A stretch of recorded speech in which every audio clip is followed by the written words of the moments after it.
Need some help finding some edge in the prop market? Check out the PropsAI tool on the LineStar app, your one-stop shop for all the information you need to place smarter bets. Gain insights into player history, projections, and trends, along with sportsbook odds. You can even compare the lines across multiple sportsbooks using our prop finder. Get the edge with PropsAI today at LineStarApp.com and take your prop betting game to the next level. Good luck, and as always, bet responsibly. Welcome to the Pre-Snap Podcast presented by LineStar. I'm Shannon Sommerville with your top 3 NFL player prop bets for the NFC Divisional showdown between the San Francisco 49ers and the Green Bay Packers. I'll have 3 player prop bets for you plus an anytime touchdown call, and then I'll tell you where I'm leaning in terms of the sides for this one. All of these bets are available on Underdog Fantasy, PrizePicks, Sleeper, or CHALKBOARD, or wherever you place your bets. But if you download those apps, use the promo code LineStar so you can get up to $100 of your first deposit matched. And before we get into it, do me a huge favor.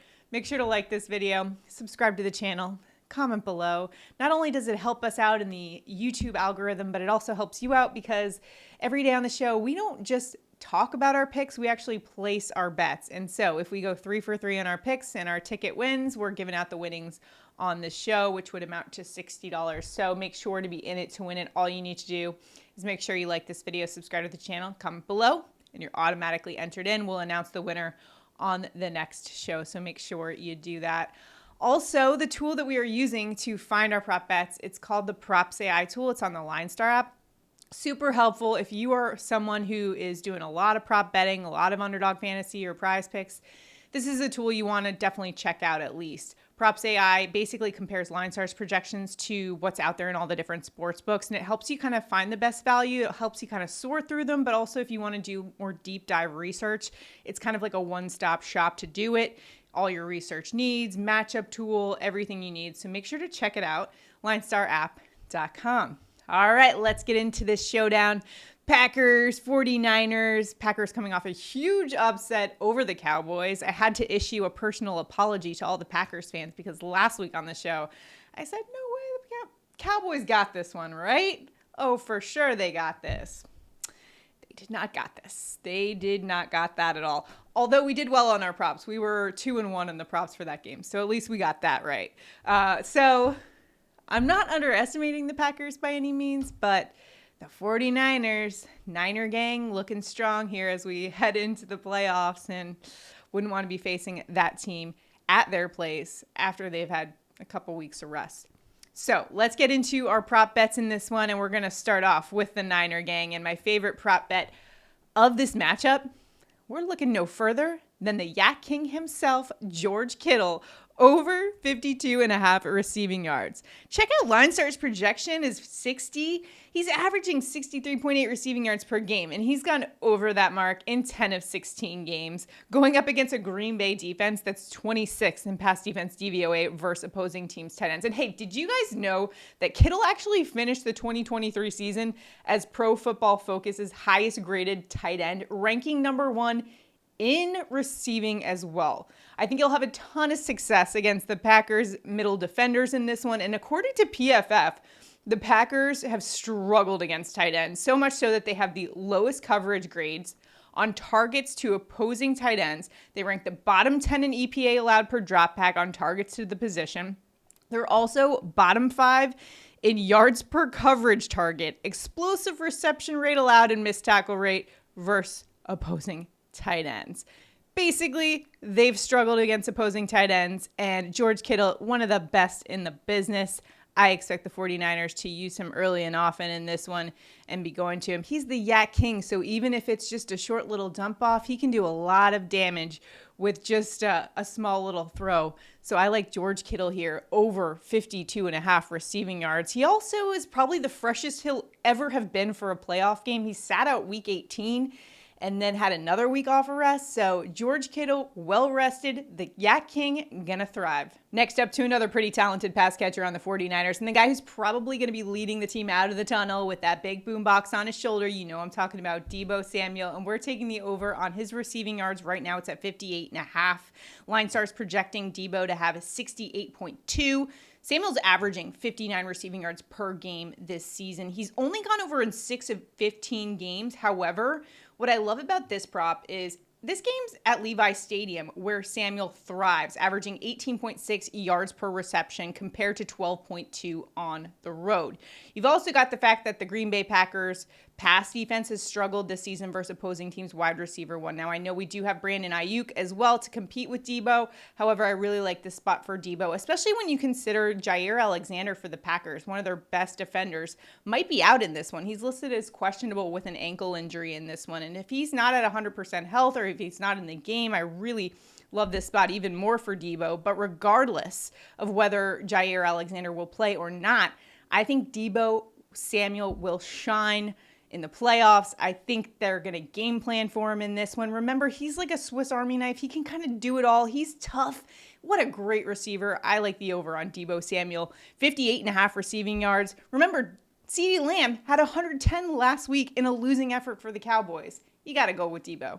Now, even though I like the over on Debo Samuel receiving yards, it doesn't mean I don't like Brandon Ayuk's receiving yards over as well. In fact, I still like his too. I think all the receivers are in a really good spot for the 49ers in this one against this pass defense for the Packers that's quite frankly not very good. I know they had a better week against Dak last week, but I don't see them being able to cause the same amount of problems against Brock Purdy in this 49ers offense that they did against Dak Prescott in this one. I also, when we're looking at Brandon Ayuk's number for his receiving yards, it's a lot higher.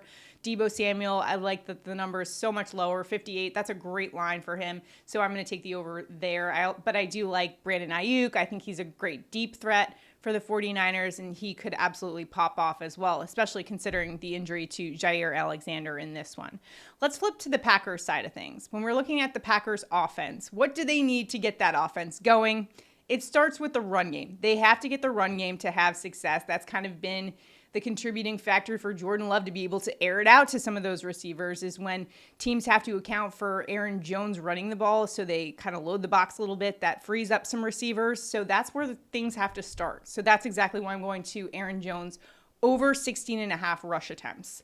Jones is only averaging 13.5 rush attempts per game over the course of the season. However, over the last 5 games, which is also when he's become more healthy. I think he's gotten a little healthy over the last few games of the season, averaging 19.4 rush attempts per game over the last 5. He's gone over that 16.5 mark 4 of those last 5 games. Now, the 49ers defense is going to be tough. The 49ers are allowing the fewest rush attempts per game to running backs, 15.6. However, as I mentioned, I think this is all game planning. I think to get the Green Bay offense going, you got to get Aaron Jones going. Therefore, you got to feed him the rock in this one. I think he clears the over on that 16.5 rush attempts. Let me know what you think, though, in the comments. Here is the ticket that I am submitting for Underdog Fantasy. If we go 3 for 3, one randomly selected commenter will win $60. So make sure you are in it to win it. Again, the tool that I'm using is the PropsAI tool. It's like a cheat code for the prop market. Make sure to check that out at LineStarApp.com.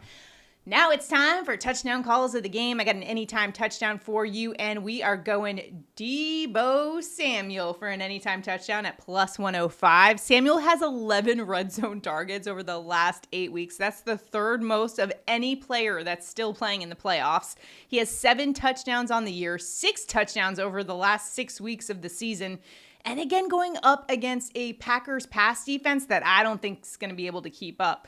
They rank 26 in pass defense DVOA versus opposing teams wide receiver 1. We've got a questionable situation with Jair Alexander with his ankle injury. Will he play? Won't he play? He's their best defender and their best chance of stopping guys like Debo Samuel. But if he's not good to go, I love this anytime touchdown call for Debo Samuel. Even if he is playing, he's hard to contain. Let's go Debo Samuel for an anytime touchdown. As far as the sides go in this one, the 49ers are 9.5-point favorites. Packers fans, cover your ears. I got to go Niner gang. Bang, bang, Niner gang. I will issue an apology if the Packers somehow pull off the upset of all upsets and defeat the 49ers in San Francisco. However, I don't think it's happening, and I think that the 49ers are going to be tough for the Packers to contain, especially given the fact that they look a little banged up on defense right now. Jair Alexander is questionable. That's a huge component to their defense. I don't think they're going to be able to stop CMC in this one. That's a tough test for them. I don't think they're going to be able to do it. I think the offense will be rolling in this one. They're healthy. They've gotten rest. I got to side with the 49ers. I apologize, though. I know I doubted the Packers last week. Look how that turned out for me. I still we still went okay in our props. We were 2-1 on that, so not too bad there. And Jake Ferguson touchdown call that hit for you. So we did fine in terms of the props. That's why we stick to the props. That's why I don't really bet the sides myself. But let me know where you're headed in prop bets and the side, who you're rooting for. Let me know in the comments. Again, comment enters you into our contest. We could win $60. Let's go 3 for 3. Good luck in all of your prop betting endeavors this weekend. Divisional weekend. Let's go. Good luck. We'll see you next time.